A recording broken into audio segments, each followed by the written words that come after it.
Hello, नमस्कार, good morning, welcome to future coaching classes. Future coaching classes के आज के सेशन में मैं प्रश्नों के महाकुंभ के सीरीज को कंटिन्यू करते हुए आज दूसरा सीरीज लेके आया हूँ। इस सीरीज में आप देखेंगे टीजीटी, पीजीटी और केबीएस के एग्ज़ाम को हमने टारगेट किया है, साथ ही साथ आपके नेट जेआरएफ के पेपर को भी टारगेट किया है हमने। तो इस सीरीज के माध्यम से आपको जितने भी क्वेश्चन एग्जाम में आए हुए हैं उस क्वेश्चनों को हम सॉल्व करेंगे और विद कॉन्सेप्ट। इससे क्या होगा, कंसेप्ट अगर आपका क्लियर है तो आप कोई भी क्वेश्चन आएगा उसको आप आसानी से कर पाएंगे। ठीक है, तो चलिए स्टार्ट करते हैं आज के सेशन को। आज के सेशन का पहला क्वेश्चन है, पहला क्वेश्चन का मतलब 21 हमने 20 तक इसे पहले वाले क्लास में करवा दिया है, तो हम 21 क्वेश्चन देखेंगे। क्या कह रहा है क्वेश्चन, अंश अधिशुल्क का प्रयोग किया जाता है। क्वेश्चन को ध्यान से पढ़ेंगे, क्वेश्चन को क्या करेंगे, ध्यान से पढ़ेंगे और देखेंगे क्या कह रहा है कि अंश अधिशुल्क प्रयोग किया जा सकता है। कहाँ कहाँ इसका प्रयोग किया जा सकता है। अंश अधिशुल्क को अंग्रेजी में कहते हैं सिक्योरिटी प्रीमियम कहते हैं। पहले ये देख लेते हैं ये होता क्या है, देन हम उसके यूज को देखेंगे। सिक्योरिटी प्रीमियम जब कोई सार्वजनिक कंपनी अपने अंशों को निर्गमित करती है, जब वो निर्गमित करती है उसकी फेस वैल्यू पे ना होके, सर लाइट ऑन कर दीजिए, वो उधर के, हाँ नहीं ऑन हुआ, इधर किधर करिए, हाँ अब उसको बंद कर दीजिए। हाँ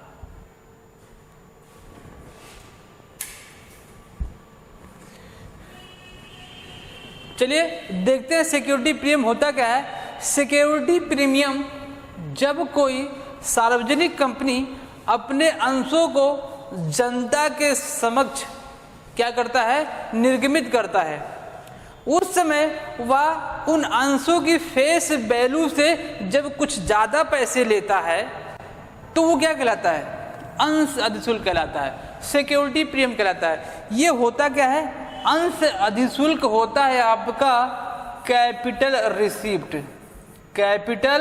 रिसिप्ट होता है। अब इस कैपिटल रिसिप्ट को ये कह रहा है कि इसका प्रयोग कहाँ कहाँ होता है। इसको हम देखेंगे इसका प्रयोग कहाँ कहाँ होता है। चार ऑप्शन आपके सामने दिख रहे हैं। पहला कह रहा है कि लाभांश का भुगतान करने पर, दूसरा कह रहा है ख्याति के अपलेखन में, तीसरा कह रहा है कि पूर्णदत्त बोनस अंशों को निर्गत करने के लिए, या कह रहा है कि इसमें से कोई नहीं। ठीक है, तो ऑप्शन आपका जो दिया गया है ऑप्शन 3 आपका सही आंसर है। देखते हैं, लाभांश का भुगतान और ख्याति का भुगतान अनसिक्योरिटी प्रीमियम से नहीं कर सकते हैं। क्यों? क्योंकि ये कैपिटल रिसिप्ट होता है। ठीक है, देखिए ये तो पहला आपका हो गया कि पूर्णदत्त बोनस अंशों को निर्गमित करने के लिए क्या किया जाता है, आपके सिक्योरिटी प्रीमियम का यूज होता है। और कहाँ कहाँ यूज होता है देखते हैं, और कहाँ कहाँ यूज होगा। पहला दे रहा आपका रिटेन ऑफ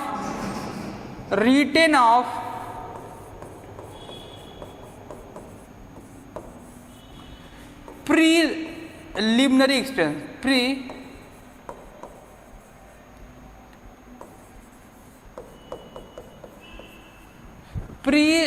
एक्सपेंस को भी रिटेन ऑफ करने के लिए हम सिक्योरिटी प्रीमियम को यूज कर सकते हैं। प्रीलिमिनरी एक्सपेंस क्या होता है, प्रारंभिक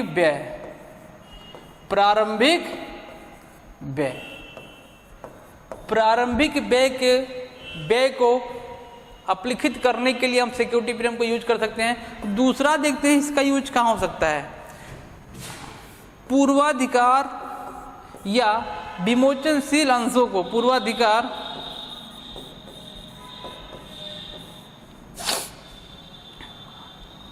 अंशों एवं ऋण पत्रों को निर्गमन करते समय जो व्यय करना पड़ा है, निर्गमन के समय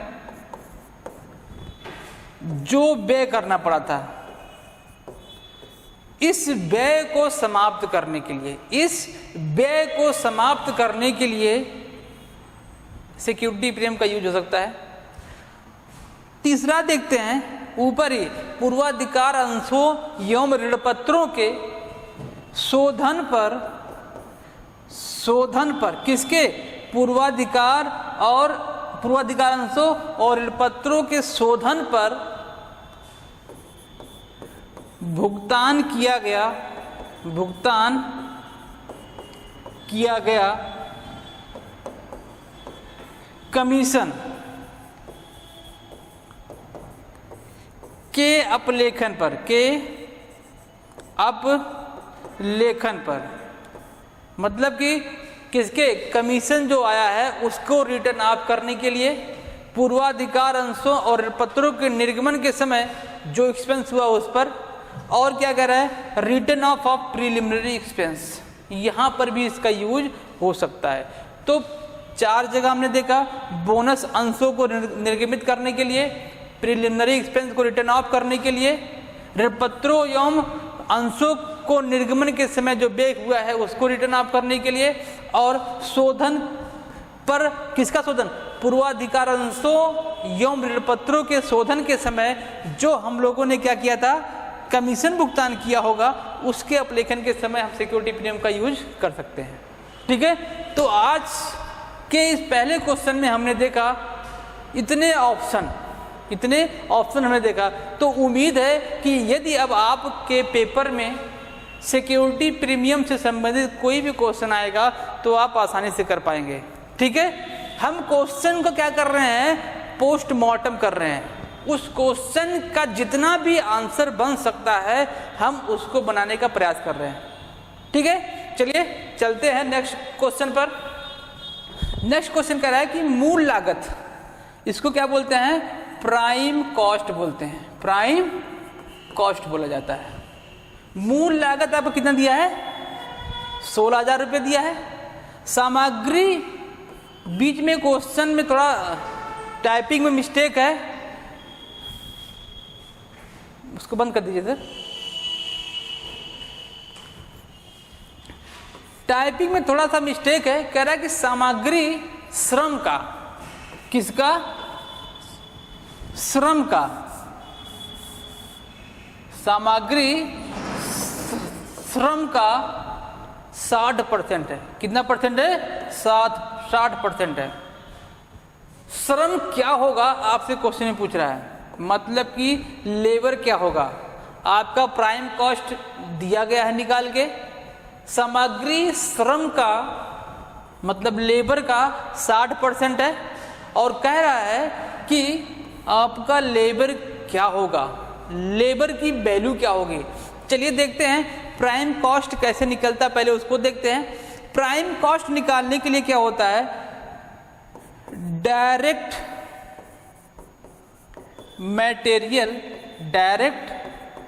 मटेरियल जो वैल्यू आएगी उसको लिखेंगे। ठीक है, इसके बाद डायरेक्ट लेबर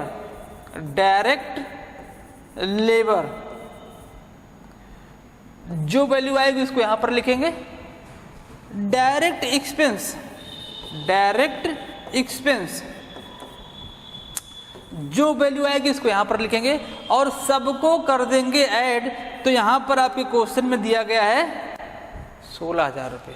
इन सब की वैल्यू मिसिंग है, लेकिन आपके क्वेश्चन में प्राइम कॉस्ट आपका निकाल के दिया गया है। प्राइम कॉस्ट निकाल कितना दिया है, 16,000 रुपये। तो कह सकते हैं प्राइम कॉस्ट का फॉर्मूला क्या बनेगा, direct material, direct labour and direct expense को सबको जोड़ेंगे तो हमारा प्राइम कॉस्ट बनेगा। ठीक है, जोड़ दिया हमने, कितना आ गया। अब आपको कह रहा है कि डायरेक्ट मटेरियल सामग्री जो आपका दिया है, कह रहा है कि 60% है। कितना परसेंट है, 60% आपका मटेरियल दिया गया है। और किसका? डायरेक्ट लेबर का। ये आपके क्वेश्चन में नहीं दिया गया है तो इसको हम नहीं देखेंगे, ठीक है। डायरेक्ट लेबर कितना है? डायरेक्ट लेबर का डायरेक्ट मटेरियल 60% है तो डायरेक्ट लेबर कितना हो सकता है? 100%। ये तो हो सकता है ना। डायरेक्ट लेबर कितना हो सकता है? 100%। जब इन दोनों को जोड़ेंगे तो कितना बन जाएगा? 160% बनेगा और 160% आपका प्राइम कॉस्ट है। 160% इक्वल टू प्राइम कॉस्ट 16,000 रुपये दिया है। तो अगर से आपका 16,000 रुपये कितने का है? 160% का।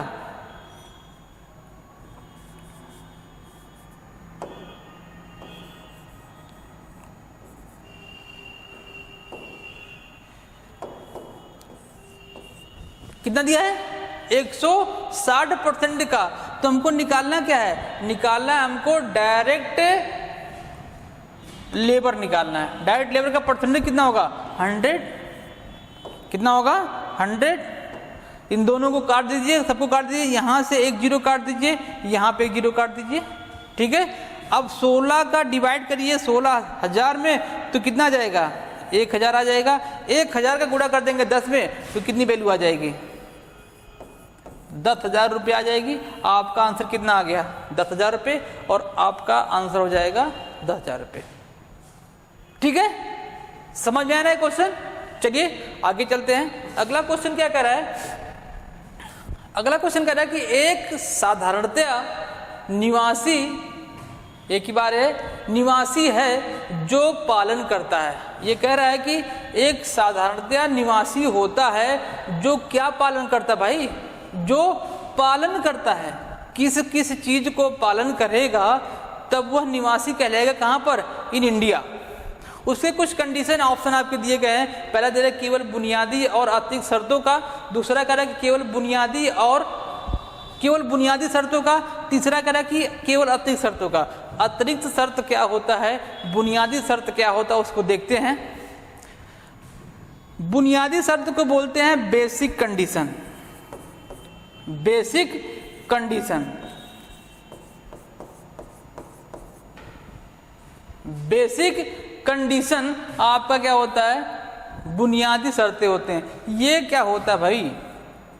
ये दो होते हैं। इन दोनों में से क्या होना पड़ता है? एक को फॉलो करता है कोई इंसान तो क्या कहलाएगा? वो निवासी कहलाएगा। कोई भी व्यक्ति जब एक को, इन दोनों में से एक को फॉलो करेगा तो वो क्या कहलाएगा? निवासी। लेकिन ये एक है, ये दो है, लेकिन जो एडिशनल होगा, एडिशनल कंडीशन होगा, एडिशनल जो कंडीशन होगा वो भी उसको फॉलो करने पड़ेंगे। इसमें भी कितने हैं? इसमें भी दो हैं। चलिए देखते हैं क्या क्या है। बेसिक कंडीशन का कम से कम एक और एडिशनल कंडीशन का दोनों, तब क्या कहलाएगा? वो निवासी। तो इसका मतलब आपका आंसर क्या होगा? पहला सही होगा। लेकिन देखिएगा ये दोनों कंडीशन है क्या। कह रहा है कि बेसिक कंडीशन 182 दिन किसको? किसी भी व्यक्ति को जब वह भारत में रहेगा। कौन से साल में? प्रीवियस ईयर में। असेसमेंट ईयर के एक साल पहले को क्या बोला जाता है? प्रीवियस ईयर बोला जाता है, जिसे हम गत वर्ष बोलते हैं, ठीक है। वह क्या होना चाहिए? 182 दिन भारत में रहना चाहिए। जरूरी नहीं कि वो लगातार रहे, साल भर में 10 दिन, 20 दिन, 25 दिन या 1 महीने, 2 महीने करके रहे तो भी वो माना जाएगा। 182 दिन सबको जोड़ा जाएगा। और दूसरा कह रहा है कि प्रीवियस ईयर के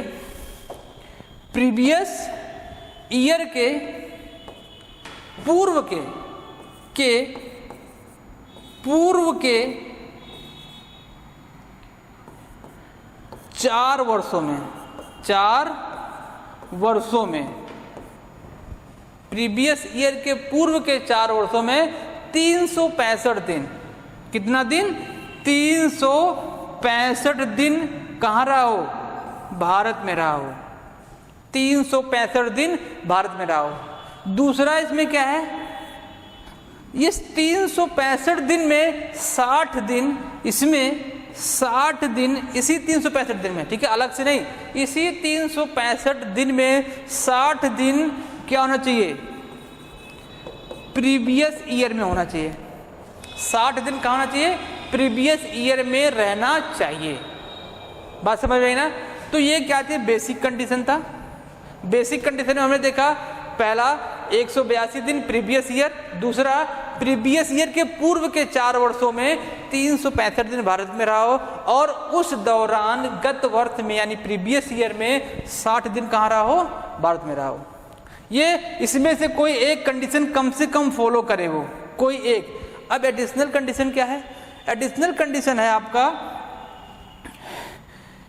कि वह कम से कम प्रीवियस ईयर के, यहां से लिखता हूं मैं, पहला आपका देखिए, वह कम से कम,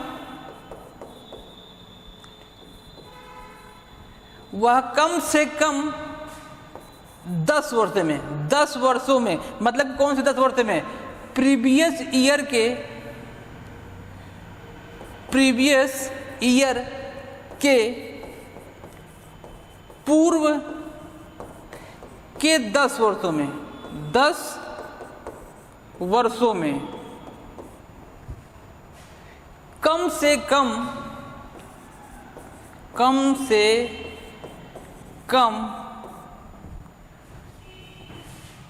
2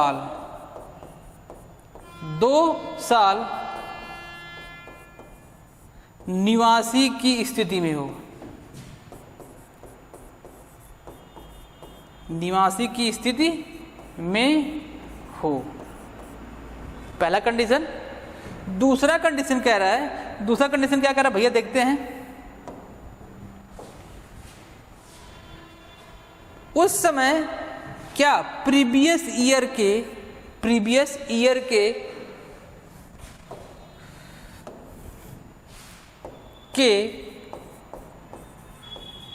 पूर्व के 7 वर्षों में, 7 वर्षों में कम से कम 730 दिन भारत में रहा हो, भारत में रहा हो, तब जाके क्या कहलाएगा वो, निवासी। कह सकते हैं कि ये जो आपका बेसिक कंडीशन है, इस बेसिक कंडीशन में से कम एक, और ये दोनों एडिशनल में, ये दोनों जब कोई व्यक्ति उसका पूर्ण पालन करेगा तब क्या कहलाएगा वो, साधारण निवासी कहलाएगा। ठीक है, तो ये आपका क्वेश्चन था 23, जिसमें हमने ये देखा। आपसे अब ये क्वेश्चन पूछा जाएगा तो आपको ये आसानी से समझ में आ जाएगा। ठीक है, चलिए अगले क्वेश्चन पे चलते हैं। अगला क्वेश्चन कह रहा है कि कृषि आय में सम्मिलित है, कृषि आय में सम्मिलित है। पहले तो ये हम देखेंगे कि कृषि आय होता क्या है, कृषि आय को कब कृषि आय माना जाएगा भारत में। तो देखते हैं, कृषि आय का मतलब होता है जब हमारे किसान भाई क्या करते हैं, अपने खेतों में जो भी उत्पादन करते हैं, जो भी उपज पैदा करते हैं, उसको विक्रय से, उसके विक्रय से जब उनको जो पैसा रिसीव होता है वो क्या कहलाता है आपका, वो उनका क्या कहलाता है, कृषि आय कहलाता है। कब वह कृषि आय भारत में कृषि आय माना जाएगा, देखिएगा कृषि आय कब माना जाएगा, जिसमें पहला कंडीशन देखेंगे, वह जमीन जिस पर किसान खेती कर रहा है वह भारत में होना चाहिए, वह भूमि जिस पर खेती किया जा रहा है, खेती किया जा रहा है, वह भारत में स्थित, वह भारत में स्थित हो, तो वो क्या कहलाता है आपका, कृषि आय कहलाता है। ये कंडीशन आपका जब फुलफिल होगा तभी वो क्या कहलाएगा, आपका कृषि आय कहलाएगा। ठीक है, तो इसमें क्या कह रहा है कि कौन कौन से कृषि आय में सम्मिलित होंगे। पहला आपका ऑप्शन दिया है फसल की बिक्री से जो आय होगा वो कृषि आय होगा, जी बिल्कुल होगा। और दूसरा कह रहा है कृषि उत्पादों को विक्रय योग्य बनाने से जो इनकम होगा वो क्या होगा, आपका कृषि आय होगा, जी बिल्कुल ये भी होगा। बागवानी से आय, बागवान भी अगर से बागवानी किया गया है तो उससे जो उसको इनकम होगा वो भी क्या कहलाएगा, आपका कृषि आय कहलाएगा। मतलब कि आंसर आपका कौन सा होने वाला है, आंसर 4 आपका सही होने वाला है। तो ये क्या हो जाएगा आपका उपयुक्त सभी। देखते हैं एक दो और इनकम देखते हैं क्या क्या सम्मिलित होगा। एक इसमें हम और जोड़ते हैं भूमि, उस भूमि से किराया व लगान प्राप्त होना जिस भूमि पर कृषि किया जा रहा हो। किराया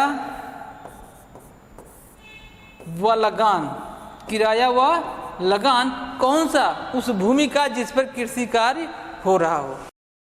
दूसरा देखते हैं फल और फूल की खेती पर, फल और फूल की खेती पर खेती से आय क्या कहलाएगा आपका, ये भी कृषि आय कहलाएगा।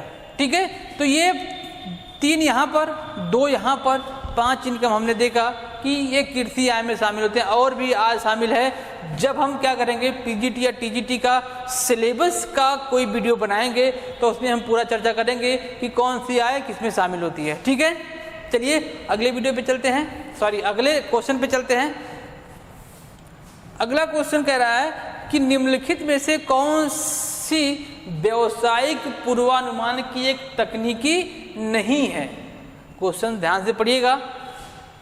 हम क्या करते हैं, क्वेश्चन पढ़ते नहीं हैं और व्यावसायिक पूर्वानुमान यहाँ तक पढ़ा और पूरा नहीं पढ़ा और उत्साहित में हमको आ रहा है तो हम क्वेश्चन गलत करके चले आते हैं। जो हमको समझ में आता है उसे मार देते हैं और क्वेश्चन गलत करके चले आते हैं। ऐसा नहीं करना है, हमको क्या करना, पूरा क्वेश्चन पढ़ना है, इत्मीनान से पढ़ना है कि क्या पूछ रहा है क्वेश्चन में। कह रहा है कि निम्नलिखित में से कौन सी व्यावसायिक पूर्वानुमान की तकनीकी नहीं है। तो इसमें से 3 ऐसा होगा जो पूर्वानुमान की तकनीकी होगी और एक नहीं होगा। चलिए देखते हैं। पहला ऑप्शन, जी बिल्कुल यह व्यावसायिक, हम पहले देख लेते हैं व्यावसायिक पूर्वानुमान होता क्या है।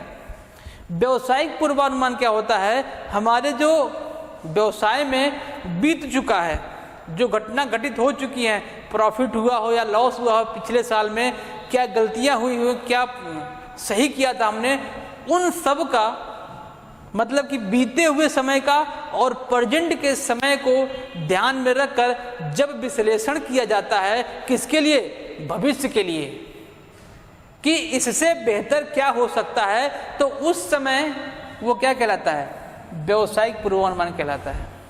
ठीक है, अब आपसे देखिएगा क्या पूछा, तो व्यावसायिक पूर्वानुमान की तकनीकी में प्रवृत्ति विश्लेषण बिल्कुल है, ये सही ऑप्शन है।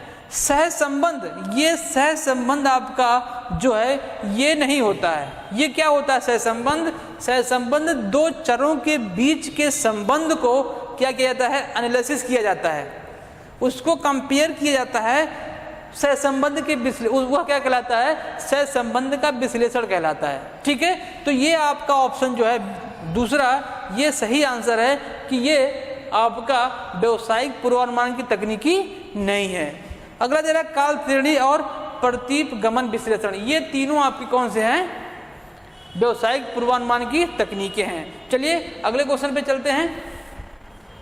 अब आपसे पूछ रहा है कि आंतरिक प्रबंधकीय प्रतिवेदन उपयोगी होते हैं।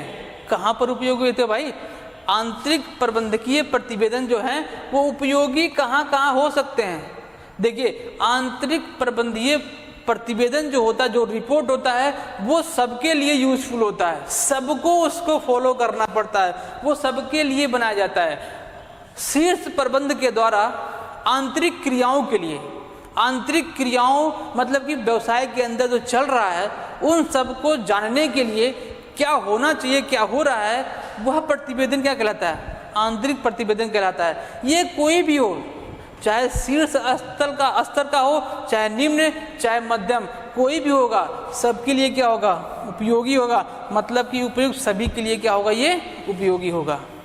ठीक है, चलिए अगला क्वेश्चन देखते हैं। अगला क्वेश्चन कह रहा है कि सम विच्छेद, ये देखिए थोड़ा सा टाइपिंग मिस्टेक है, ये क्या है, सम विच्छेद है, इसको कहते हैं break even point, break even point. ठीक है, पर सम विच्छेद बिंदु पर अंशदान, क्या पूछ रहा है, अंशदान किसके बराबर होता है? अंशदान को क्या बोलते हैं, कंट्रीब्यूट बोला जाता है। इंग्लिश में क्या बोलते हैं, इसे कंट्रीब्यूशन बोला जाता है, कंट्रीब्यूट बोला जाता है अंशदान को। पूछ रहा था जब सम विच्छेद बिंदु होती है उस समय अंशदान किसके बराबर होता है, ये आपसे क्वेश्चन पूछ रहा है। चलिए देखते हैं पहले सम विच्छेद बिंदु होता क्या है। ब्रेक इवन पॉइंट क्या है, बीईपी। बीईपी वह पॉइंट होता है जहां पर किसी भी व्यवसाय को ना तो प्रॉफिट होती है ना तो लॉस होती है, वो उस अवस्था में होती है जहां पर सब कुछ लागत और आगम क्या होते हैं, दोनों इक्वल होते हैं, उसे क्या बोला जाता है, बीपी बोला जाता है। मतलब कि इसे बोला जाता है no profit, no profit and no loss, and no loss. आपको क्या कहलाएगा, ये बीईपी कहलाएगा। ठीक है, अब ये बीईपी जो है आपका, ये किस पर होता है, बीईपी पूछ रहा है अंशदान किसके बराबर होता है, ये बराबर होता है स्थिर लागत के। किस लागत के बराबर होता है, ये होता है स्थिर लागत के। चलिए देखते हैं ये ऑप्शन में जो दिए गए हैं, परिवर्तनशील लागत, स्थिर लागत, कुल लागत और विक्रय लागत, ये होते क्या है। परिवर्तनशील लागत का मतलब होता है, इसे वेरिएबल कॉस्ट बोलते हैं। जितने यूनिट आपकी प्रोडक्शन में बढ़ेगी वो ये क्या होता है, वो उसी के अकॉर्डिंग वेरी करता है, घटता बढ़ता रहता है। इसकी लागत क्या होती है, घटती बढ़ती रहती है, किसके अकॉर्डिंग, उत्पादन के अकॉर्डिंग। अगर से उत्पादन बढ़ रहा है तो इसकी लागत क्या होगी, वेरी कर जाएगी, बढ़ जाएगी या घट जाएगी, जो भी होगा। फिर इसे क्या कहते हैं, स्थिर लागत। एक निश्चित इकाई तक जब उत्पादन होता है, जो लागत एकदम फिक्स होता है कि इतनी लागत हमारी इतने इकाई तक, इतने यूनिट तक बननी है, खर्च होनी है, वो क्या कहलाता है, स्थिर लागत कहलाता है। दूसरा कहता है कुल लागत। जब परिवर्तनशील लागत और स्थिर लागत को जोड़ देते हैं तो क्या बन जाता है, कुल लागत बन जाता है। विक्रय लागत, विक्रय मूल्य क्या होता है, विक्रय मूल्य का मतलब होता है कि कुल लागत में जब प्रॉफिट ऐड कर दिया जाता है। क्या, सही सुना आपने, हमने कहा जब कुल लागत में प्रॉफिट को ऐड कर दिया जाता है तो वो क्या कहलाता है, आपका विक्रय मूल्य कहलाता है, सेल प्राइस जिसे हम लोग कहते हैं। ठीक है, चलिए आगे देखते हैं। ये क्वेश्चन में आंसर क्या होगा आपका, स्थिर लागत होगा। अंशदान किसके बराबर होता है, स्थिर लागत। ठीक है, और कंट्रीब्यूशन का फॉर्मूला क्या होता है, S minus B, sales minus variable cost equal to contribution कहलाता है। Sales minus variable cost equal to contribution. ठीक है, चलिए अगले क्वेश्चन पे चलते हैं। अगला क्वेश्चन क्या कह रहा है, देखिएगा ये बड़ा आसान क्वेश्चन है ना। हम लोग जितने भी हम लोग कॉमर्स के स्टूडेंट हैं सबको ये क्वेश्चन बहुत आसान होता है, क्योंकि ये कक्षा 11 में ही पढ़ाया जाता है। कक्षा 11 या क्लास 11 या 12 में ही बताया जाता है कि ये सब क्या होते हैं, उद्यमी क्या होते हैं, एंटरप्रेन्योर जिसे बोलते हैं, प्रोफेशन जिसे कहते हैं प्रोफेशनल, ट्रेडर और निवेशक, ये सब हमको पता है। ठीक है, लेकिन फिर भी मैं बताता हूँ क्या होते हैं। क्वेश्चन पूछ रहा है कि वह व्यक्ति जो लाभ अर्जित करने के लिए, कि क्या अर्जित करने के लिए, प्रॉफिट कमाने के लिए माल और सेवाओं का, गुड्स एंड सर्विस का क्या करता है, उत्पादन करने के लिए जोखिम उठाता है। क्या उठाता है, जोखिम उठाता है, उसे क्या कहते हैं, उसे क्या बोला जाता है, बताइए आप लोग। उसे हम बोलते हैं उद्यमी। कोई भी व्यक्ति जब प्रॉफिट को अर्न करने के लिए रिस्क लेगा, कोई रिस्क लेगा माल को प्रोडक्शन करने के लिए या कोई सर्विस प्रोवाइड करवाएगा, तो उस समय वो क्या कहलाएगा? उद्यमी कहलाएगा। पेशेवर क्या होते हैं? इसे इंग्लिश में बोलते हैं इंटरप्रेन्योर। उद्यमी को बोलते हैं इंटरप्रेन्योर बोला जाता है। पेशेवर कब क्या होते हैं? प्रोफेशनल। प्रोफेशनल जो होते हैं, प्रोफेशन जो होता है आपका, प्रोफेशन जैसे डॉक्टर हो गए, वकील हो गए, हमारे चार्टर्ड अकाउंटेंट। हम क्या करते हैं? हमारे क्षेत्र में कौन प्रोफेशन में जाते हैं? चार्टर्ड अकाउंटेंट सीए जाते हैं। और टीचर ये सब कौन होते हैं? सर्विस प्रोवाइडर होते हैं। और इनको क्या बोला जाता है? पेशेवर या प्रोफेशन बोला जाता है। ठीक है। व्यापारी क्या होते हैं? व्यापारी होते हैं वस्तुओं के क्रय विक्रय करने वाले व्यक्ति क्या कहलाते हैं? व्यापारी होते हैं। ये किसी उद्यमी से माल को क्रय करते हैं और कस्टमर को क्या करते हैं? सेल करते हैं, तो वो क्या कहलाते हैं? व्यापारी कहलाते हैं। निवेशक, इन्वेस्टर, निवेशक को क्या बोलते हैं? इसे ट्रेडर बोलते हैं, ट्रेडर। एंड इसे बोला जाता है इन्वेस्टर, इन्वेस्टर बोला जाता है। जो किसी भी व्यवसाय में पैसा इन्वेस्ट करते हैं वो क्या होते हैं? हमारे इन्वेस्टर होते हैं।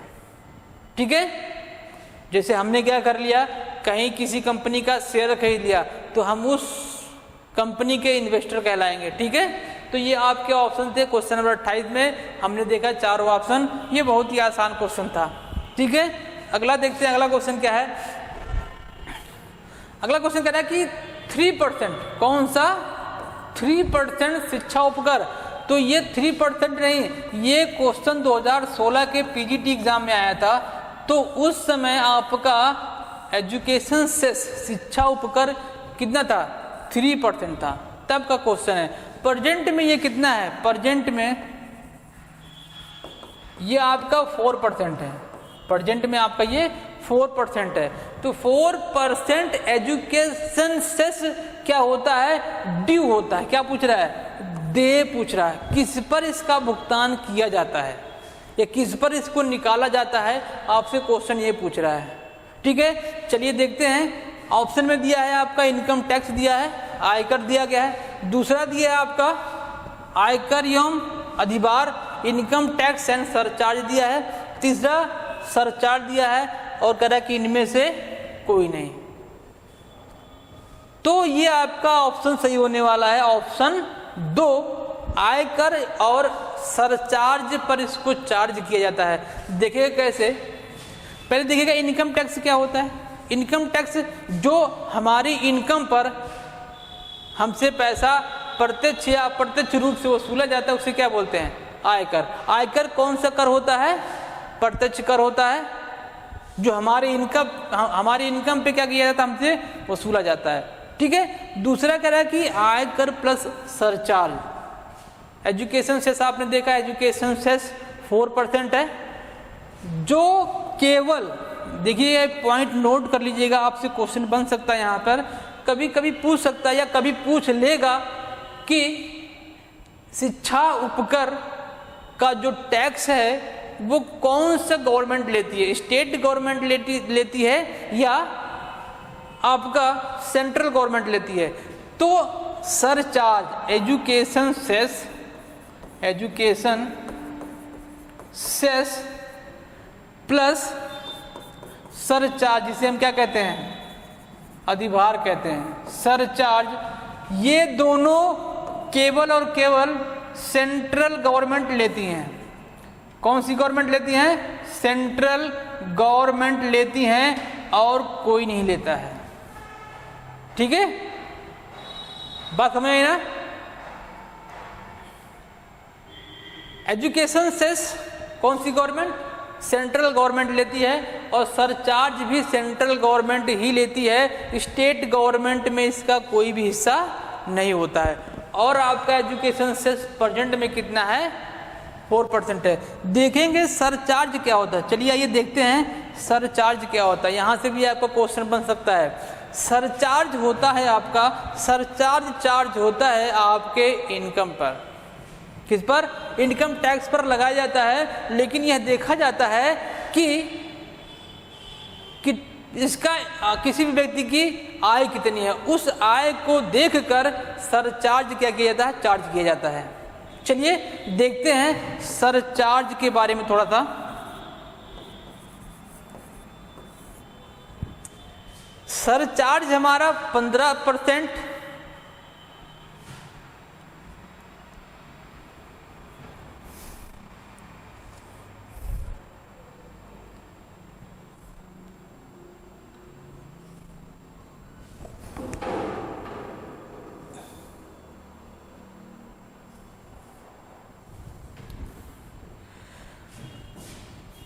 सरचार्ज हमारा जो इसका रेट है, देखते हैं पहला कंडीशन देखते हैं। थोड़ा सा हम इसका स्लाइड ले लेते हैं अब सरचार्ज के बारे में।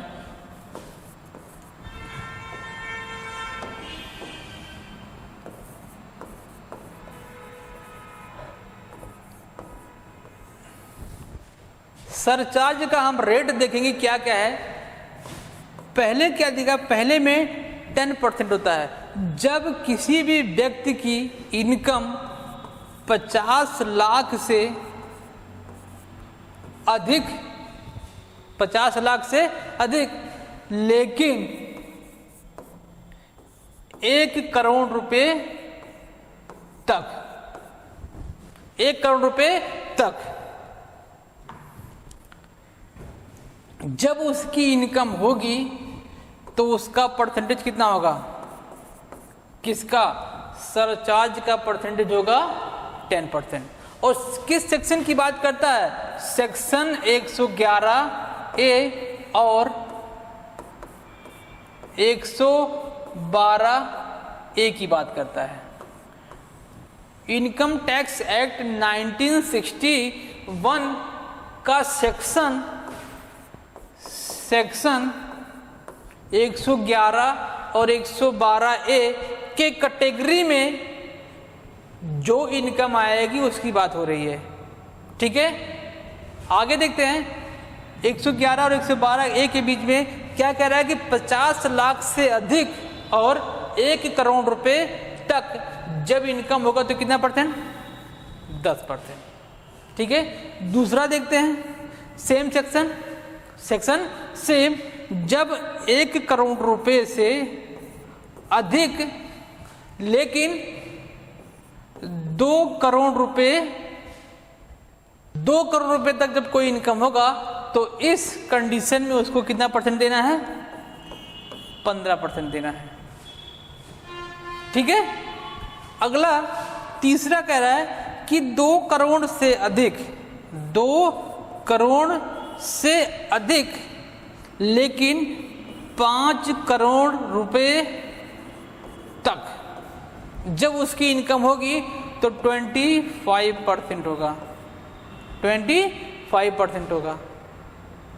ठीक है, और देखते हैं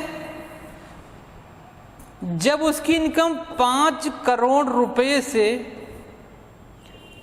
मोर देन होगी, तो परसेंटेज कितना होगा? 37%। तो परसेंटेज कितना होगा? 37% होगा। ये क्या है? सरचार्ज का रेट है प्रेजेंट में। आप इसको जरूर से नोट डाउन करिए या स्क्रीनशॉट लीजिए, क्योंकि ये इतना इम्पोर्टेंट टॉपिक है, आपके पेपर में आने की संभावना यहाँ से बहुत ज़्यादा होती है। ठीक है, तो ये सरचार्ज का पूरा निचोड़ था कि कब कितना परसेंट लगता है। और सरचार्ज का जो टैक्स गवर्नमेंट को मिलेगा, उस टैक्स को केवल कौन सा गवर्नमेंट लेगा? सेंट्रल गवर्नमेंट लेगा, उसमें स्टेट गवर्नमेंट का कोई भी पार्ट नहीं होता है। चलिए अगले क्वेश्चन पे चलते हैं। अगला क्वेश्चन कह रहा है कि तटस्थता वक्र दो वस्तुओं का ऐसा संयोग है, जो आपसे पूछ रहा है कि जो तटस्थता वक्र होता है, इंडिफरेंस कर्व होता है, वो किसका संयोग होता है? आपके ऑप्शन पूरक वस्तुएं, स्थानापन्न स्थानांतरण वस्तुएं और परस्पर संबंधित नहीं होती हैं, दो भिन्न व्यक्तियों से संबंधित होती है। ये 4 ऑप्शन दिया गया है। तो हम 2 ऑप्शन पे चर्चा करेंगे, इस ऑप्शन पे हम चर्चा करने वाले नहीं क्योंकि ऐसा कोई टॉपिक नहीं है। ठीक है, हम इन दोनों ऑप्शन पे चर्चा करेंगे। पहला कह रहा है कि पूरक वस्तुएं, पूरक वस्तुएं वह वस्तु होती है जिस वस्तु के अभाव में कोई दूसरा वस्तु, उसका संयोग जो होगा वो नहीं चल पाता। जैसे पेन और इंक का संबंध, पेन और इंक का संबंध, मक्खन और ब्रेड का संबंध, ये सब क्या होते हैं? पूरक वस्तुएं होती हैं। एक के अभाव में दूसरा मार्केट से बाहर हो जाता है। वो कौन सी वस्तु होती हैं? पूरक वस्तुएं। हस्तांतरण वस्तुएं कौन सी होती हैं? ऐसी वस्तुएं जो एक के बदले में हम दूसरे को यूज कर सकते हैं। जैसे चाय और कॉफी, जैसे चाय और कॉफी, हम चाय के बदले में कॉफी यूज कर सकते हैं। सेम सेटिस्फैक्शन जब देगा वही हस्तांतरण वस्तुएं होती हैं। सेम सेटिस्फैक्शन, चाय जितना सेटिस्फाई हमको करता है उतना हमको कॉफी भी करता है, हमको उतना कॉफी भी करता है। तो ये कौन सी वस्तुएं हैं? हस्तांतरण वस्तुएं होती हैं। आपका ऑप्शन बी इसमें सही होने वाला है। जो तटस्थ वक्र होता है, इंडिफरेंस कर्व होता है, वो किसके लिए होता है? हस्तांतरण वस्तुएं, स्थानापन्न वस्तुओं के लिए होता है। देखिए इसका कर्व कैसे बनता है। ये आपका फिगर है, इसका कर्व ऐसे बनता है।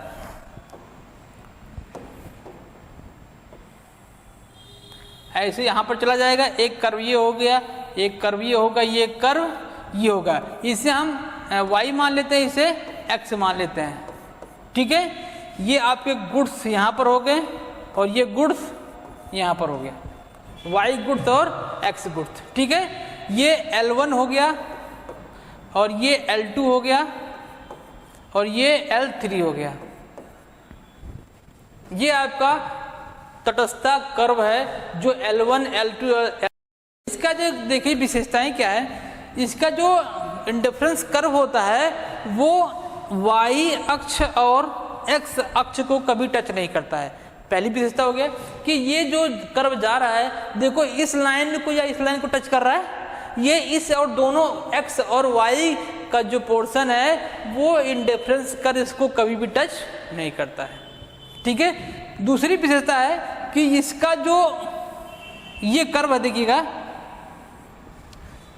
ये ऊपर से नीचे की तरफ ढलान होगा। मतलब कि इसका ढलान क्या होता है?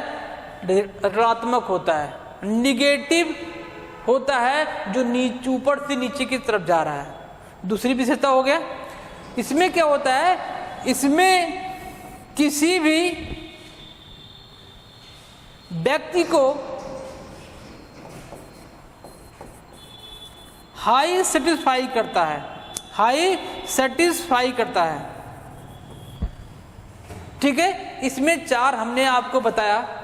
पहला कि इस अक्ष को ये कर्व टच नहीं करता है, दूसरा कि और ये ऊपर से नीचे की तरफ ऋणात्मक होता है और ये हाई सेटिस्फाई होता है। और किस वस्तु के लिए प्रयोग होता है? हस्तांतरण वस्तुओं के लिए होता है। ठीक है, तो ये क्या था? आपका तटस्थ वक्र था जो 2 वस्तुओं के संयोग को बताता है और वह कौन सा होता है? हस्तानापन्न वस्तुओं के लिए होता है। ठीक है, चलिए नेक्स्ट क्वेश्चन पे चलते हैं। नेक्स्ट क्वेश्चन कह रहा है कि यदि 2 चरों के मध्य सहसंबंध गुणांक अनिश्चित है। ये देखिए बड़ा ही मस्त क्वेश्चन है, जबरदस्त क्वेश्चन। अभी देखिए मैं इस क्वेश्चन को कैसे पोस्टमार्टम करता हूं। आपको सहसंबंध से संबंधित जो गुणांक है उससे संबंधित जितनी भी क्वेश्चन बनने की संभावना है, मैं आज इसमें इसका पोस्टमार्टम करने वाला हूं। देखिए आपसे पूछा है कि सहसंबंध गुणांक अनिश्चित है। कब अनिश्चित होता है? मैं ऑप्शन पहले आंसर बता देता हूं। अनिश्चित कब होगा? जब r इक्वल टू क्या होगा?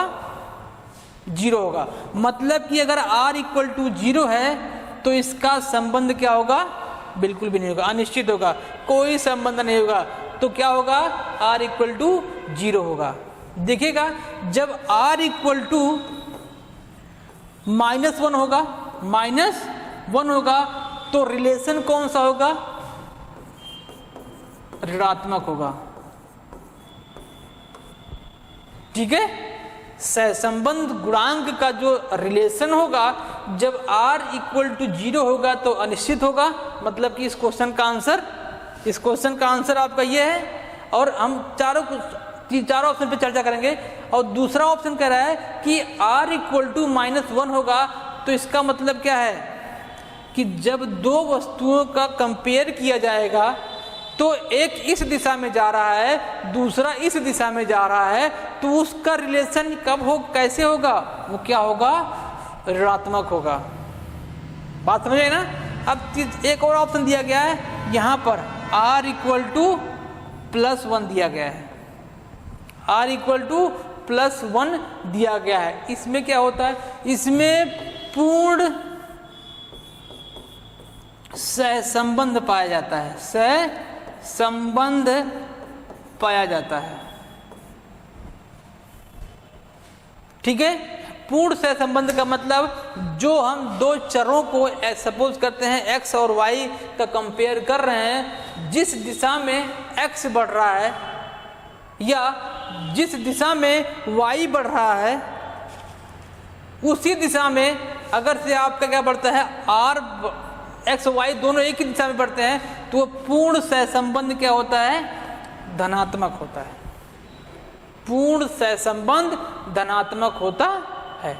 चलिए एक और ऑप्शन आपका दिख रहा है, r इक्वल टू 0.5। इस पर हम थोड़ा सा चर्चा करते हैं, ये क्या है। देखिएगा, अभी हम लोगों ने सब पढ़ा, r माइनस पढ़ा, r प्लस में पढ़ा और r इक्वल टू 0 भी पढ़ा। इसमें देखते हैं r बराबर कभी कभी प्लस माइनस अगर 1 में दे दिया तो इसका क्या मतलब है, इसका क्या मतलब है, इसका मतलब है कि इसको बोला जाएगा सीमित मात्रा में सहसंबंध।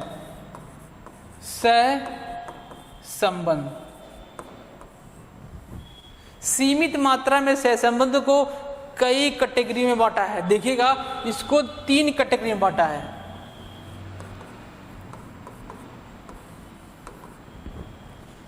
यहां से क्वेश्चन आपके बनने के चांसेस होते हैं। ठीक है, क्या कह रहा है कि यदि 0 से लेकर कहां तक, 0.5 तक अगर से संबंध को शो करता है तो यह संबंध क्या कहलाएगा, निम्न स्तर का सहसंबंध।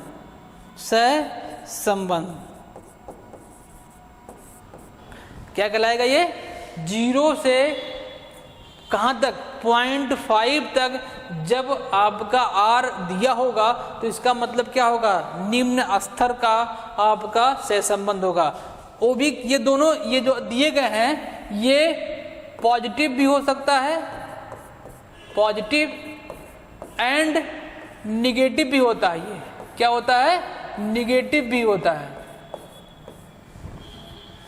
ये जो मैं बता रहा हूं पॉजिटिव, अगर यहीं पर इसमें माइनस लगा हुआ है तो ये क्या हो जाएगा, जो निम्न स्तर है वो ऋणात्मक निम्न स्तर कहलाएगा। बात समझ आई ना। दूसरा देखते हैं, जब 0.5 से लेकर कहां तक, 0.75 तक होता है, 0.75 तक होता है तो ये क्या कहलाता है, मध्य स्तर का सहसंबंध। मध्य स्तर का सहसंबंध, कंफर्म ना। ये भी क्या होता है, पॉजिटिव एंड निगेटिव हो सकता है। माइनस में है तो ऋणात्मक मध्य स्तर का सहसंबंध, अगर ऐसा है तो ऐसे लिख दो, कोई दिक्कत नहीं। ठीक है, अब एक और देखते हैं, उच्च स्तर का जब होता है 0.75 से लेकर कहां तक, 0.1 तक, 1 तक, कहां तक, 1 तक, 1.00 तक जब होगा तब क्या कहलाएगा, आपका उच्च रिलेशन कहलाएगा, उच्च संबंध कहलाएगा। ये भी क्या हो सकता है, पॉजिटिव एंड निगेटिव, दोनों तीनों क्या हो सकते हैं, पॉजिटिव एंड निगेटिव हो सकते हैं। ठीक है, तो इस अब क्वेश्चन में अगर सहसंबंध से क्वेश्चन में अगर आपको संबंध के बारे में या गुणांक के बारे में रिलेशन पूछेगा तो आपसे अब क्वेश्चन आसानी से बन जाएगा। ठीक है, चलिए अगले क्वेश्चन पे चलते हैं। अगला क्वेश्चन है आपका, इनके बीच के संबंध का अध्ययन करते समय हमें नकारात्मक सहसंबंध की उम्मीद करनी चाहिए। कह रहा है कि जो आपके 4 ऑप्शन दिए गए हैं, इन 4 ऑप्शन में जब हम क्या करेंगे, अध्ययन करेंगे, तो किसमें आप ऐसा देखेंगे कि ऋणात्मक विपरीत संबंध होगा। चलिए एक एक पे चर्चा करते हैं। पहला दिया है परिवार के आय और व्यय। परिवार के आय और व्यय, आप खुद सोचिए, जब आपकी आय बढ़ेगी, जब आपकी आय बढ़ेगी तो क्या आपका व्यय भी नहीं बढ़ेगा? जी बिल्कुल बढ़ेगा। जब हमारी आय बढ़ती है तो हम खर्च करना भी चाहते हैं। तो आय बढ़ने से, इनकम बढ़ने से अगर से आपका एक्सपेंस भी बढ़ रहा है तो इसमें कौन सा संबंध पाया जाएगा? पॉजिटिव होगा, पॉजिटिव होगा। और आपसे क्या पूछ रहा है? नकारात्मक पूछता है, तो इसका मतलब ये आंसर नहीं होने वाला है। इसका मतलब पहला आपका ऑप्शन आंसर नहीं होने वाला है। दूसरा देखते हैं, उत्पाद की कीमत और मौन नहीं जी, ये मांग है। क्या ये मांग है? उत्पाद की कीमत और मांग में संबंध जब हम अध्ययन करेंगे, उसका संबंध निकालेंगे तो देखते हैं क्या होता है। आप देखिएगा, जब किसी प्रोडक्ट का प्राइस बढ़ेगा, प्राइस बढ़ेगा, क्या डिमांड भी बढ़ेगा? नहीं बढ़ेगा। डिमांड क्यों बढ़ेगा भाई? जब वो वस्तु हमको महंगी मिल रही है तो हम क्यों खरीदेंगे? डिमांड का रूल भी कहता है जब जब प्राइस बढ़ेगी तब तब डिमांड क्या होगा? कम होगा। जब जब प्राइस घटेगी डिमांड बढ़ेगा, मतलब कि डिमांड क्या हो जाएगा? कम हो जाएगा। यहाँ पर एक बढ़ रहा है, यहाँ पर एक घट रहा है। इसका मतलब यहाँ पर संबंध क्या है? नकारात्मक है। ये यहाँ पर निगेटिव रिलेशन आपको मिला, तो निगेटिव रिलेशन में आपका आंसर ये सही हो जाएगा। पहला आंसर ये, दूसरा आंसर आपका सही हो जाएगा। लेकिन हम दूसरा देखते हैं, तीसरा क्या कह रहा है? कंपनी की बिक्री जब बढ़ेगी तो लाभ भी बढ़ेगा। भाई जाहिर सी बात है, जब किसी भी कंपनी का सेल बढ़ता है तो सेल के साथ साथ उसका प्रॉफिट भी इंक्रीज हो जाता है। तो इसमें भी क्या है? पॉजिटिव रिलेशन है। उपयुक्त में से कोई नहीं, तो इसका मतलब आंसर आपका दूसरा सही है, उत्पाद की कीमत और मांग में। ठीक है, चलिए अगले क्वेश्चन नंबर 33 कह रहा है कि सीमांत उपयोगिता यदि शून्य होती है तो क्या होता है? सीमांत उपयोगिता यदि शून्य होती है तो क्या होता है? इसको देखते हैं। ऑप्शन में आपका दिया है कुल उपयोगिता शून्य हो जाती है। यदि एक अतिरिक्त इकाई के उपभोग से कुल उपयोगिता घटती है, एक अतिरिक्त इकाई के उपभोग से कुल उपयोगिता बढ़ती है, क्या कुल उपयोगिता अधिकतम हो जाती है? इस क्वेश्चन का आंसर जानने से पहले हम सीमांत उपयोगिता और कुल उपयोगिता को समझते हैं, ये होता क्या है। चलिए देखिए, इसके लिए मैंने एक स्लाइड लिया हुआ है जिसमें सबसे पहले मैंने डिस्क्राइब किया है किसको? सीमांत उपयोगिता। सीमांत उपयोगिता क्या कह रहा है कि किसी वस्तु के एक अतिरिक्त इकाई से, कोई एक वस्तु होगा, उसके हम अतिरिक्त इकाई के क्या कर रहे हैं, या अंतिम इकाई का उपभोग करने से मिलने वाली आपकी उपयोगिता क्या कहलाती है? सीमांत उपयोगिता कहलाती है। ठीक है। दूसरा कह रहा है कि कुल उपयोगिता। कुल उपयोगिता क्या होती है? किसी निश्चित समय पर, कोई एक पर्टिकुलर टाइम होगा किसी निश्चित समय पर वस्तु के विभिन्न इकाइयों के उपभोग से, वस्तु के विभिन्न इकाइयों के उपभोग से मिलने, विभिन्न इकाइयों के उपभोग के योग से, किसके, जो हम इकाई उपभोग कर रहे हैं, कंज्यूम कर रहे हैं, उन सब को जोड़ देंगे तो जो आपको यूटिलिटी मिलेगी वो क्या कहलाएगा, आपका टोटल यूटिलिटी कहलाएगा। ये तो आपका था सीमांत उपयोगिता और कुल उपयोगिता। मैंने इसका एक फिगर टेबल लिया हुआ है, इस टेबल के माध्यम से हम समझते हैं कि कोई यूनिट है, 1 2 3 4 5 8 तक हमने यूनिट ले रखा है। इसके बाद मार्जिनल यूटिलिटी लिया है और टोटल यूटिलिटी लिया है।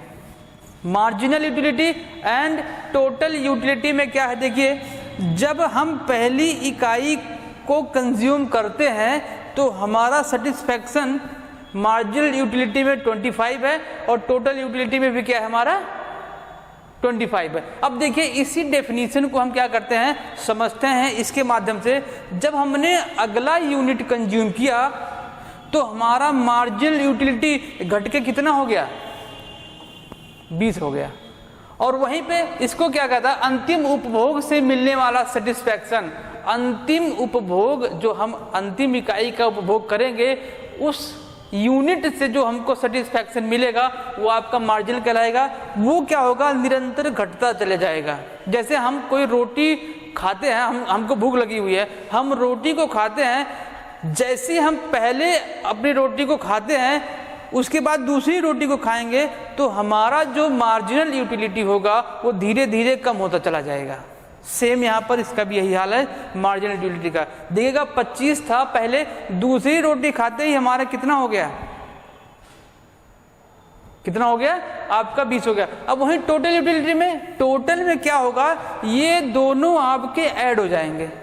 ये बात करें ना कि जो जो हम इकाई का उपभोग करेंगे, जिन जिन इकाइयों का उपभोग करेंगे, उसके टोटल योग को हम क्या कहेंगे, कुल उपयोगिता कहेंगे। अब देखिए इन दोनों को ऐड हो गया तो कितना हो गया, 45 हो गया। कहने का मतलब है कि जैसे जैसे हम यूनिट का कंज्यूम करेंगे हमारा मार्जिनल यूटिलिटी कम होता जाएगा और टोटल यूटिलिटी आपका क्या हो जाएगा, बढ़ता चला जाएगा। तो आपसे क्वेश्चन में पूछ रहा था कि यदि, देखिए क्वेश्चन में क्या पूछ रहा है कि यदि सीमांत उपयोगिता शून्य है, क्या है, सीमांत उपयोगिता शून्य है तो क्या होगा। देखिएगा सीमांत उपयोगिता कब शून्य है, देखिए यहां पर शून्य है। सीमांत उपयोगिता 6वें यूनिट पे जाके ये क्या हो गया है, शून्य हो गया है। और आपका टोटल यूटिलिटी क्या है, आपका 75 है। मतलब कह सकते हैं कि जब आपका मार्जिनल यूटिलिटी क्या होगा, शून्य होगा, उस समय आपका टोटल यूटिलिटी मैक्सिमम होगा, अधिकतम लेवल पर होगा। बात समझ में आ गई ना। तो चलिए देखते हैं इस क्वेश्चन, अब आगे देखिए थोड़ा सा और देखते हैं। जब आपका मार्जिनल यूटिलिटी शून्य हो जाएगा, उसके बाद भी आप यूनिट को कंज्यूम करते हैं तो आपका जो मार्जिनल यूटिलिटी होगा वो माइनस में चला जाएगा।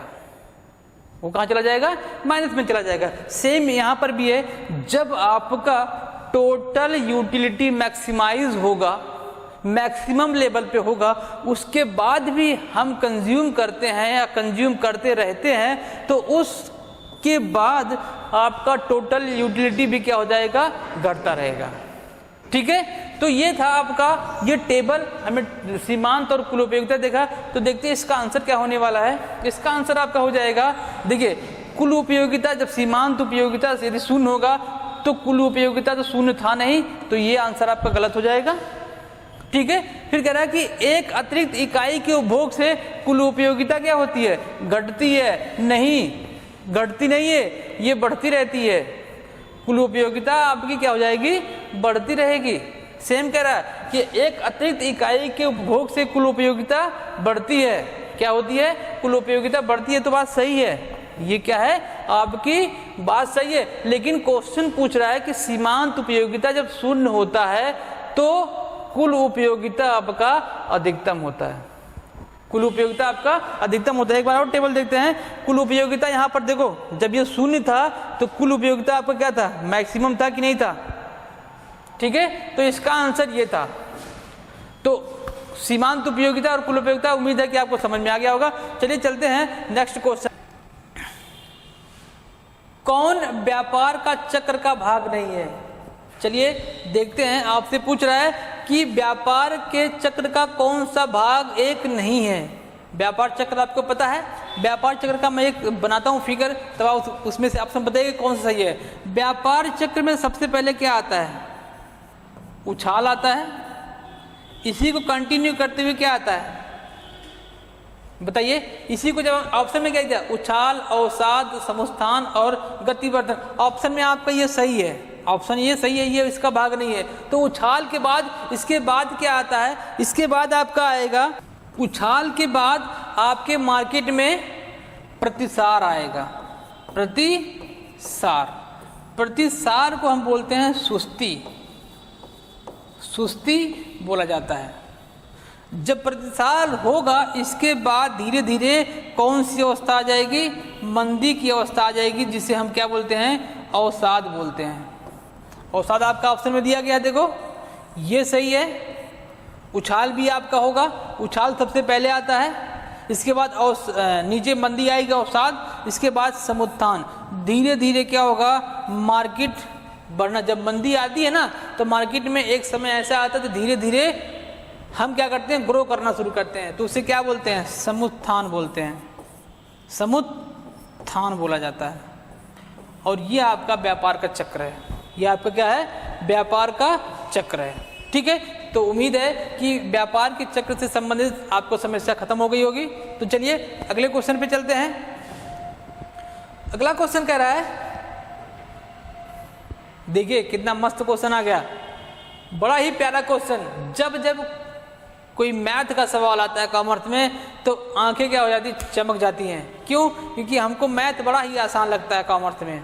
ठीक है, देखिए क्या करें, निम्न समंकों से लाभ मात्रा अनुपात की गणना कीजिए। निम्न समंकों से लाभ मात्रा अनुपात की गणना कीजिए। लाभ मात्रा मतलब क्या? PV ratio. पीवी रेशियो का फॉर्मूला तो आपको पता होगा। जब इस प्रकार के सवाल दिए रहेंगे तो आपका फॉर्मूला होता है changes in profits divided by changes in sale, in sale into 100। ये आपका फॉर्मूला होता है। जब इस प्रकार के दो फिगर दिए होंगे आपके, तब देखते हैं क्या होता है। अब कह रहा है कि चेंजेज इन प्रॉफिट। देखिए प्रॉफिट आपका पहले कितना था? पहले आपका 5000 था, अब कितना हो गया? ये 10,000 है। कितना है ये? आपका 10,000 है। पहले 5000 था, इसके बाद अब कितना हो गया?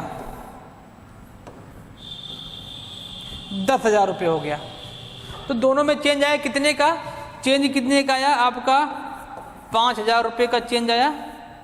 दूसरा कह रहा है चेंज इन सेल, पहले कितना था? 50,000, अब कितना हो गया? 75,000 हो गया। ठीक है, तो ये 50 और 75 में अंतर कितना गया? 25,000 का आ गया अंतर, और इंटू 100 कर देंगे, इंटू 100 कर देंगे। अब देखिए इसको डिवाइड कर दीजिए। 1 मिनट का क्वेश्चन था, 2 जीरो यहाँ से काट दो। ठीक है, अब कितना बचा है? 1 जीरो यहाँ से काट दो। ठीक है, तो इसको काट दो, कितना आ जाएगा? 25 चौका 100।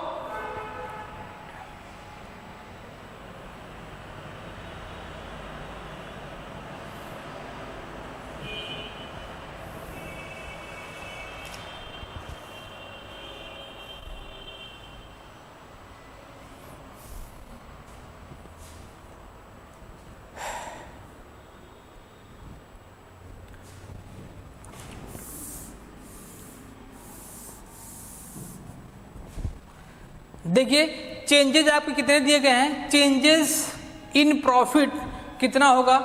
पहले कितना प्रॉफिट का 5,000 था, कितना हो गया है? 10,000 हो गया है। तो इसको यहाँ रखेंगे 5,000 रुपये। नीचे कितना है? विक्रय में, सेल में कितना चेंजेस हुआ है? 50,000 से 75,000 हो गया, मतलब 25,000 रुपये बढ़ा है, तो इसको यहाँ पर रखेंगे। ठीक है, और 100 कर देंगे। इसको काट दीजिए। अब देखिए काटते हैं इसको, 2 जीरो यहाँ से काट दो और 1 जीरो यहाँ से काट दो, इसको काट दो 5 25 और इसको काट दो 20 5 100, ये आपका कट गया और आंसर आ गया आपका 20%। इसका मतलब आंसर आपका 20 सही होने वाला है। ठीक है, आंसर क्या होने वाला सही? 2 वाला जिसमें 20% है। चलिए अगला क्वेश्चन देखते हैं। किसी महाविद्यालय के छात्रों का ग्रामीण एवं शहरी 2 वर्गों में वर्गीकरण कहलाता है। 2 वर्गों में वर्गीकरण कहलाता है आपका, क्या कहलाता है? चलिए, जब क्षेत्र के अकॉर्डिंग क्या करेंगे, छात्रों का बंटवारा करेंगे, उनका विभाजन करेंगे, तो उसमें क्या कहलाएगा आपका? भौगोलिक वर्गीकरण कहलाएगा। ऑप्शन क्या होगा? तीसरा सही हो जाएगा, भौगोलिक वर्गीकरण। जब किसी भी छात्र या किसी भी व्यक्ति को उनके क्षेत्रों के आधार पर उनका बंटवारा किया जाएगा तो क्या कहलाएगा आपका? भौगोलिक। गुणात्मक का मतलब होता है उनमें बंटवारा उनके गुणों के हिसाब से, साक्षर और निरक्षर के हिसाब से जब बंटवारा होगा तो क्या कहलाएगा आपका? गुणात्मक। संख्यात्मक का मतलब जब संख्या के आधार पर उनका बंटवारा होगा, जैसे उनकी आय, लंबाई, चौड़ाई, ठीक है, उनकी लंबाई क्या है, उनकी आय क्या है, ठीक है, उनकी चौड़ाई कितनी है, किसी भी वस्तु की जब संख्या के आधार पर बंटवारा किया जाएगा तो संख्यात्मक वर्गीकरण बोला जाएगा। ठीक है, इनमें से कोई ऑप्शन नहीं है, तो आंसर कौन हो जाएगा आपका? तीसरा, भौगोलिक वर्गीकरण के हिसाब से इसका आंसर होने वाला है। ठीक है, अगला देखते हैं। अगला क्वेश्चन क्या कर रहा है कि यदि किसी एक वर्ष में सरकार का सकल राजकोषीय घाटा, देखिएगा जबरदस्त क्वेश्चन है भाई, सवाल है, सवाल तो इसे भी हम लोग बहुत आसानी से लगा ले जाते हैं। सकल राजकोषीय घाटा आपका कितना दिया गया है? 3 लाख रुपए दिया गया है। कितना दिया गया है? 3 लाख रुपए दिया गया है। और कह रहा है राजकोषीय घाटा कितना है? 1.5 लाख रुपए है। 1.5 लाख करोड़ है, 1.5 लाख करोड़। और ब्याज का भुगतान कितना है? 80 करोड़। कितना है? 80 करोड़। तो आपसे पूछा है सरकार का प्राथमिक घाटा क्या होता है? सरकार का प्राथमिक घाटा क्या होता है, ये आपसे क्वेश्चन पूछ रहा है। ठीक है, तो सरकार का प्राथमिक घाटा क्या होता है, इसको देखेंगे। प्राइमरी डेफिसिट आपका क्या होता है? प्राइमरी डेफिसिट का फॉर्मूला होता है राजकोषीय घाटा, राजकोषीय घाटा माइनस ब्याज का भुगतान, माइनस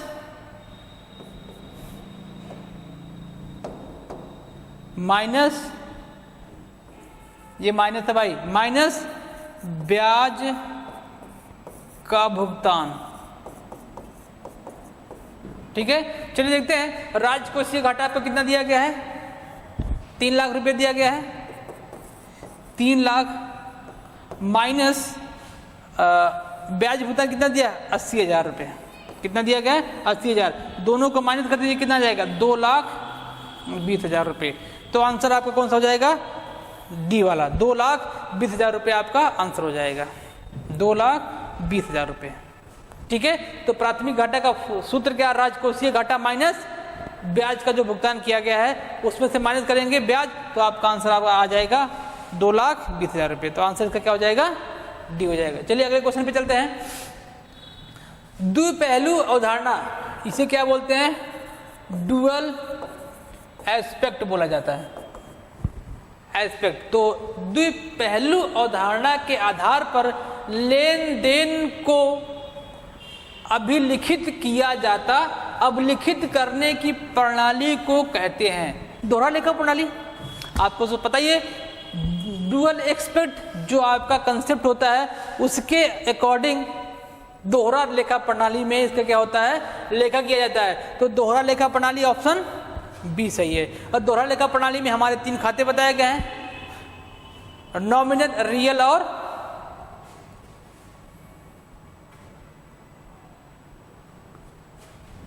दोहरा लेखा प्रणाली में हमारे कितने खाते बताए गए हैं? 3 पर्सनल, रियल एंड नॉमिनल। आप सबको उसका रूल पता है, रूल हम किसी नेक्स्ट वीडियो में लेके आएंगे और उस पर कई सारे क्वेश्चन भी कराएंगे। तो आज इतना जानिए कि डुअल एक्सपेक्ट जो होता है आपका दोहरा, ये छोरा लिखा हुआ ना, ये क्या है, दोहरा है, ये दोहरा लेखा प्रणाली है।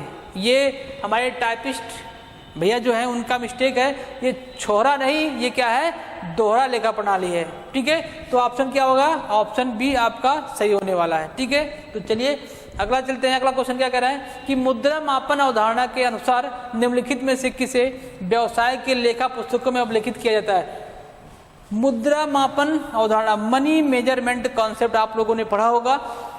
उसमें बताया गया है कि जो भी लेन देन होगा उस लेन देन को यदि पैसे में मापा जा सकेगा तभी उसका लेखा होगा, अदरवाइज उसका लेखा नहीं होगा।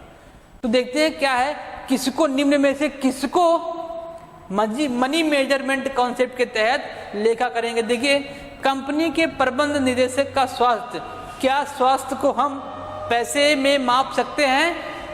नहीं। तो ये ऑप्शन क्या हो जाएगा, गलत हो जाएगा। कंपनी के माल की गुणवत्ता, क्या किसी भी माल की गुणवत्ता को हम मनी में माप सकेंगे? नहीं। ये भी क्या हो जाएगा, गलत हो जाएगा। संयंत्र जो आपका है, संयंत्र और मशीनरी का मूल्य, जी बिल्कुल, ये आ गया आपका आंसर आ गया। जो हमारे प्लांट एंड मशीनरी है उसका मूल्य हम क्या कर सकते हैं, मनी में मेजरमेंट कर सकते हैं। तो आंसर आपका क्या हो जाएगा, तीसरा सही हो जाएगा। ठीक है, अगला क्वेश्चन चलते हैं। जहाजीबिलिटी निर्गत की जाती है, जहाजीबिलिटी निर्गमित कौन करता है, ये देखना है। तो सबसे पहले देखते हैं जहाजीबिलिटी होता क्या है। जहाजीबिलिटी वह होता है जब निर्यातक के द्वारा माल को भेजना होता है। ठीक है, उस समय जब उसका जो माल है वो कम मात्रा में होता है, कम मात्रा में होता है, तो उस समय किसी और व्यक्ति या निर्यातक के साथ जब माल भेजना होता है तो जहाज की कंपनी से जो उनमें एग्रीमेंट होता है, जो उनमें एग्रीमेंट होता है, उस एग्रीमेंट के दौरान जहाज की कंपनी के द्वारा जो पत्र जारी किया जाता है वो क्या कहलाता है, आपका जहाजीबिलिटी कहलाता है। तो ऑप्शन कौन होगा, जहाजी कंपनी के द्वारा जारी किया गया बिल्टी वो क्या कहलाता है, आपका जहाजी कंपनी द्वारा, वो जहाजीबिलिटी कहलाता है, वो जहाजीबिलिटी कहलाता है। ठीक है, तो इसका ऑप्शन आपका कौन होगा, ए से हो जाएगा। ठीक है, देखिए मेरे प्यारे विद्यार्थियों, आज हमने इस सेशन में दोबारा 20 क्वेश्चन को देखा जो आपके पीजीटी के एग्जाम के 2016 में आए हुए पेपर में था, और बहुत ही ज़बरदस्त क्वेश्चन थे, बहुत ही इंपॉर्टेंट क्वेश्चन थे। हमने पूरा जितने भी क्वेश्चन थे सब क्वेश्चनों का क्या किया है, पोस्टमार्टम किया है। ठीक है, तो आज के सेशन में इतना ही सीखते हैं, मिलते हैं आपसे नेक्स्ट सेशन में। तब तक के लिए मस्त रहिए, व्यस्त रहिए और पढ़ते रहिए। जय हिंद।